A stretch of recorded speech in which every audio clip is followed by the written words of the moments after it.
Hey, it's your girl Chrissy, and I'm back with another episode of Q&A. Today I'm here with Miss Hernica Jean-Charles.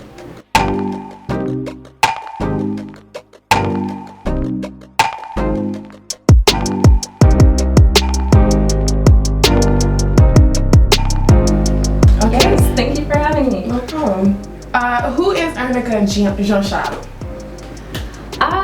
Let's see. Okay, so I'll start with a child of God. I'm a child of God. Miss Black Massachusetts 2020 through 2021. Haitian American queen. I'm a model as well. I'm a dancer, actress, singer. But you know what? We'll just skip singer because typically that's only in the shower. But I thought I'd just mention that anyways. Okay. But other than that, I'm a sister, I'm a daughter, I'm a friend, a creative, financial professional. There's so many things, so I don't really put myself in a box and have like a set description. Right. It always evolves. Right. So I would say I'm everything. Hernica Jean-Charles is everything. Can we say that? Can we say everything? Let's go with that. Yeah. I would say a jack of all trades, like the word, yeah. Yeah, or a Jill of all trades. I could be Jack too. Jill, Jack, whatever. Where are you from, Hernica? So I was born and raised in Massachusetts, and I've been moving around like the Boston area. So I've lived in Everett, I lived in Malden, I've lived in Saugus. Currently I live in Charlestown, but pretty close together. Is that closer to Boston or? Pretty close to Boston. Okay. Charlestown is actually considered Boston as well, Okay. but the other surrounding cities were probably 10 to 15 minutes away. Okay. So you're pretty close. Bostonian. Yeah, Bostonian. I say that, but if I say I lived anywhere else, like if I say Malden, the Boston people are gonna come for me. They're gonna be like, yeah. So, but I'm of Haitian descent, so my parents came straight from Haiti, and they had me here. Okay. Yeah. When is your birthday? I'm a January baby, so my birthday is January 31st. Okay. All right. What was the young Hernica like? Do you have any hobbies, or did you have any hobbies that you used to occupy? So the young me, so I was tall. I'm super tall now. Yeah.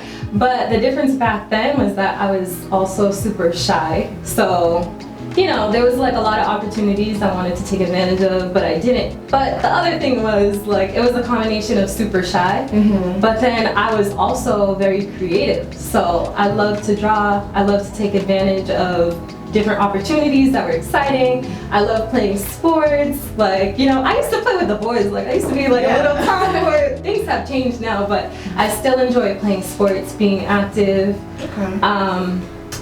Hobbies you mentioned. I did have hobbies. I guess the longest, most consistent hobby was dancing. I started dancing when I was 4 up until I was 9. So I did tap class, jazz, ballet, acrobatics. So that was the hobby A bit of everything. when I was young. Yeah. Okay. Who or what were some of your influences growing up, or who influenced you when you were growing up?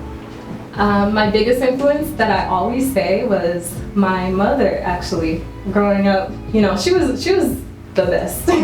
Unfortunately, she passed when I was about 10 years old. Yeah, she passed, but I remember everything about her. She was so beautiful. She was also talented, so kind, loving, and super intelligent. She was super young when she came to the U.S. All by herself from Haiti. She moved over here, got her education on, got her degree, started working in radiology, and became the manager of all the radiologists at Spalding. So she was doing her thing, coming straight from Haiti. So I really looked up to her, and with all that, and her providing for her 3 children as well as her husband, she was just everything. And then on top of that, she still had time to spend with her daughters, take us traveling, spoil us, and make sure that we were living our lives as well. So she was definitely my greatest inspiration, and still is now. She was super mom. So Miss Black Massachusetts 2020, what was that experience like? Listen, Christy, it was amazing. Like, I can't even thank the Miss Black USA organization enough for that experience. Like, I'm just so happy they continue their legacy and continue creating a platform for, you know, Black girls. Black women, like, you know, women like you, women like me, you know, to step up, use their platform, share our truths, be able to really talk about the causes that we care for, and just make sure that we're, you know, encouraging the next generation of, you know, kids, young boys, young Black girls that look up to us. So I really thank them for providing that platform, and not to mention the experience when finally meeting the other ladies from across the U.S. Yeah, past years too. It's a whole sisterhood. Like, literally the past winners of the crowns. They were actually rooting for me, and they were giving me advice, and they were there whenever I needed to talk. And then now I also have that with the girls I also competed against for Miss Black USA. Like, they are sisters now. It never felt like a competition with them, because they were so loving, they were so intelligent, talented, beautiful. Like, the list goes. I need to.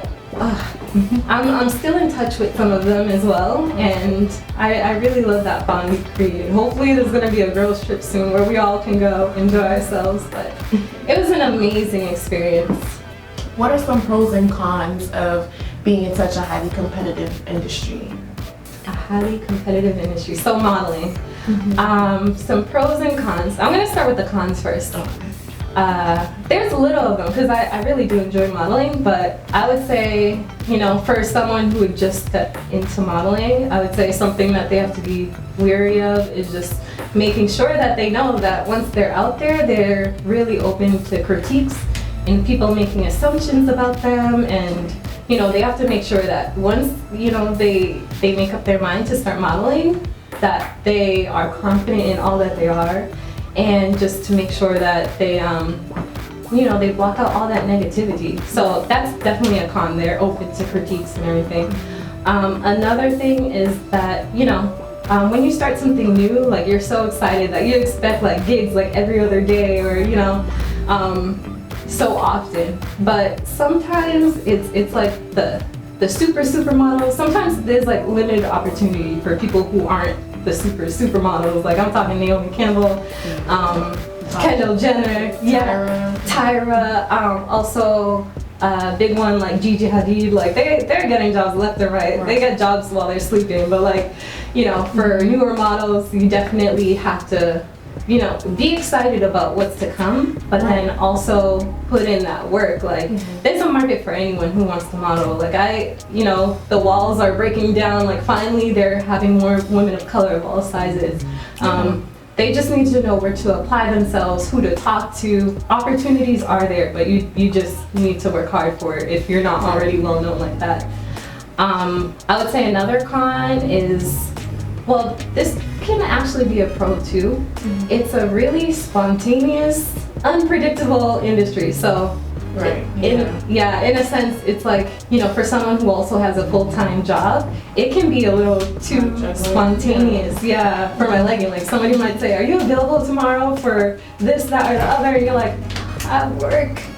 Like, you know, it could be really unpredictable. So that could be a con, that, you know, there's no set schedule. It's like, you know, things are just popping up like that. So that can be a con. It can also be an exciting thing, spontaneous. Like, you know, I like finding out about exciting, you know, opportunities. You know, I don't want to scare people away from modeling, so I want to make sure I talk about the pros. The good part is that it's really fun, and like I said, spontaneous, versatile. It really gives you a chance to show different sides of you and experience new experiences, like go on yachts and stuff. Like, I had that experience. I was like, whoa, so crazy cool experiences. And I would say, like, the really big pro is the people you meet. Like, you meet all sorts of crazy talented people, photographers, videographers, creative directors, interviewers like yourself. You know, you meet some really neat really cool people. So Right. I really enjoy that about modeling. So I don't want to scare people away. I want to make sure they know there's great parts about modeling too. Right. In your opinion, like the difference between IG modeling, runway modeling, and maybe like high fashion modeling. Okay, so they're all models. I guess that's what they have in common. I'm gonna start with IG modeling. So I would say that one is kind of self-explanatory, like IG model, like maybe people, models who they do photo shoots, they create work just for the sake of putting on Instagram, growing their influence. Influencing people there. Yeah. So like a lot of their work, they're just excited to put it on Instagram, but they're still models. Right. I would say, with runway models and high fashion, models as well. They might, I feel like they might utilize Instagram for posting their work, sharing what they're working on, their projects. Right. But then they also take it a step further and do things outside of social media. It's not all about social media. Like, they take advantage of runway, they take advantage of promotional events, like maybe they can be a promotional model at events. They take advantage of, collaborating with other industries. So they're not just on social media, they're opening up their network and opening up the possibilities to other industries and other opportunities. What's the funniest or strangest thing you've seen while modeling? Yeah, that's a good question. I would just say there's like a lot of interesting people. Like there's a lot of interesting What are your people top that you meet. interesting, like events or people that you've met? Let's see. Oh, there is a lot. But I would say a really exciting and funny experience was it was actually in more of like the acting realm, because I was a background actor for a film, Central Intelligence. I don't know if you heard of it. It was from like years and years ago, but it had Kevin Hart in it, and then Dwayne "The Rock" Johnson. Yeah, they filmed a portion here in Boston, and I was like, oh my gosh, let me do it. So I did the beginning scene. Like I was one of the millions of background actors in the beginning scene, and I don't know if you saw the movie, but in the beginning, I don't remember seeing it. I haven't like watched it to like really understand. I don't know if like you ever like see the movies on TV and you just like watch it, but you're not really paying attention. So that's probably I've done that. Yeah, but you should definitely watch it again, because you might see, now that you've seen me in person, now you might literally it's like 0.1 second. But if you pause at just the right time, you might see me. Right. But so I was on set. Dwayne wasn't there, but the guy who played him at the beginning of the movie, he was definitely a much larger frame. So he was a much larger. He was supposed to play Dwayne when he was younger, like in high school, when people used to bully him and everything. So literally the scene is when he gets bullied. Like he's in the locker room, he just like took a fresh shower or whatever, and there are like 4 bullies that grab him by his arms, his legs, and like they throw him across the gym floor while everybody is in the auditorium. Like everybody playing students is supposed to be there having like a lecture from the president and like Kevin Hart. So everybody's there watching when he's thrown into the gym practically naked. So I would say that's the funniest scene, because in reality that guy who was playing Dwayne was naked. He had no clothes on. But he literally had tape on his private parts. So it was funny. And like What did you like? Would you say that you were like a student during the scene, or? I was a student, a high school student. So our role was to laugh and point. So we were like, ha! And we were laughing and pointing at him. But it was real life funny. Like he was literally just butt naked. The only one butt naked in the gym, and like they just threw him across. So I thought that was just the funniest thing till this day, even though it was years ago. I was like, that is crazy. So what are your top 3 must-have when walking out the door? Like what are your essentials when walking out the door? Walking out the door. So this one's an easy one for me. 3 essentials, because I typically like to travel light. It's just easy, in and out. Top 3 would definitely be number 1, lip gloss. Always gotta have your lip gloss. It's super important. Like, I just feel like I can't function correctly if my lips are chapped. Like, I can't move my lips correctly. But yeah, that I have to have that with me. And then also my keys, so I can get in and out of my apartment. Car keys as well. So that's important. And last thing, phone, of course. Right. Because I use it for everything. Phone, yeah, business, pleasure, whatever. And also, like, with the case, I can stick my cards in it too sometimes, so I can put my ID in there too. Good to go. Travel like 3 things. Do you have any like beauty, maybe like makeup essentials that you like to go out with? I do. So, you know, if I can include more than those 3 things, lip gloss is definitely one of them, but other than that, definitely powder. Because I would say I have some combination skin. You know, sometimes I like to have backup, powder myself a little bit when I feel like I'm getting a little oily. So that is definitely a must-have, must bring with me. Other than that, you know, if there's a little more space. Are you a lash girl, like a strip lash girl? Like, 'cause I know like we like to keep our lashes and like glue. Yes. Yeah. Absolutely. Yeah. So I would say. Oh, are you asking me if I like to wear makeup? Like, if that's the thing? No, or if I like to bring it with for me? you. Yeah. It depends. Like, there's like a time and place for everything. Right. But I do the strips because they're just much easier. Right. It's just like put it on. Yeah. But I'll bring the glue with me. I'll bring the glue. But then just in case, because you know that wind is crazy sometimes. Because I know some people get the lash extensions. Man, that's the new it thing now. Yeah, the lash extensions. Yeah, it's cute and all, but you know, I don't have time to keep up with that. So yeah.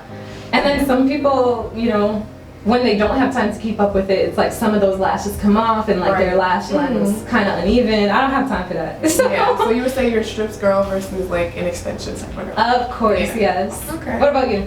I'm a strips person too. Yeah, I think it's more convenient. Yeah. It's just put it on, you go, and then like you were saying, like extensions require more, you know, keeping up with, and you know, getting them redone so you can keep up the look. So yeah, I definitely find strips easier. Absolutely.